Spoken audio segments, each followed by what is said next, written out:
As we count down to tomorrow's big day in the House Epstein investigation, when the Oversight Committee will begin receiving documents from the Epstein estate, we're learning more about what happened inside the room a few days ago when survivors met privately with members of Congress about the Epstein investigation, including a visibly shaken Republican Congresswoman, Nancy Mace.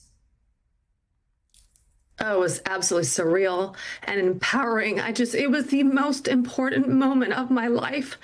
All of us survivors sat around the table with the Congresswoman and just shared stories. And a few of them told us about domestic violence or rape or things that happened to them in their past. And we just all passed around tissues and cried together. It was just a powerful moment.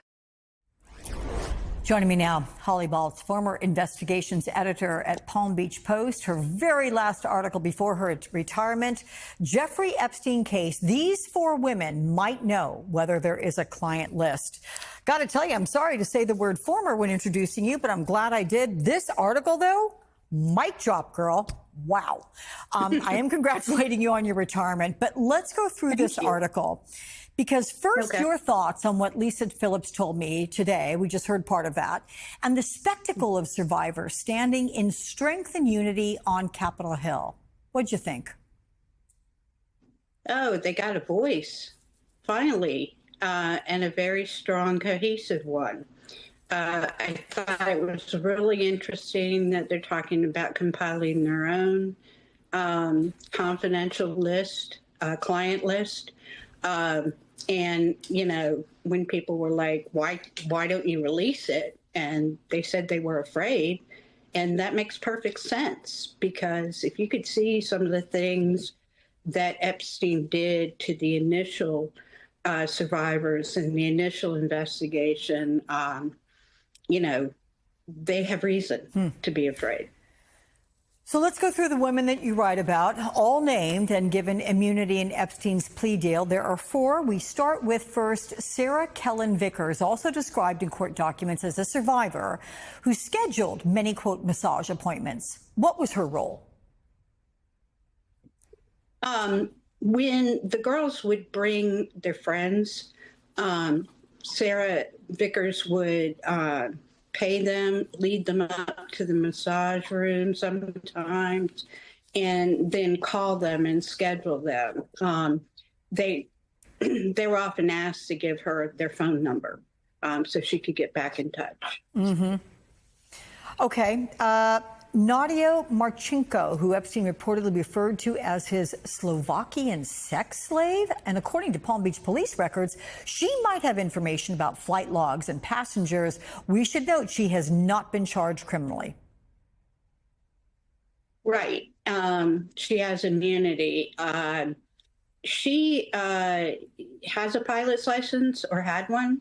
And it's not clear, though, whether she ever flew any of Epstein's planes. You know, she appeared to be close with at least one of the pilots. But, you know, she may have been on the flight logs, too. I would suspect so. Epstein bragged that he bought her from her parents when she was 15. Ugh. Okay. Leslie Groff, an executive assistant to Epstein for almost 20 years, and her attorneys say she never witnessed anything improper or illegal, and that her job was to set up appointments for Epstein. So, Holly, why would Groff be able to shed light on Epstein's activities?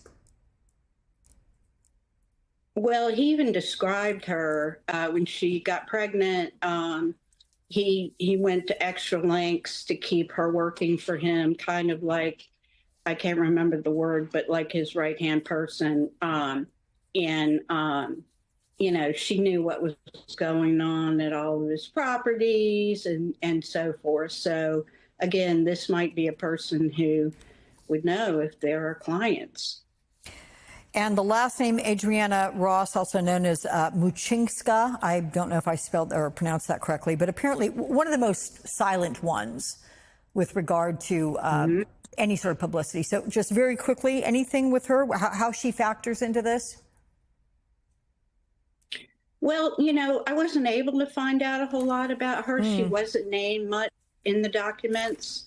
But again, you know, I wonder if what these folks know if they were specifically named and given immunity. And that was something Epstein wanted in that deal. All right, Holly Baltz, former investigations editor at the Palm Beach Post, though I think we'll be seeing you again. Thank you very much. It's a heck of an article.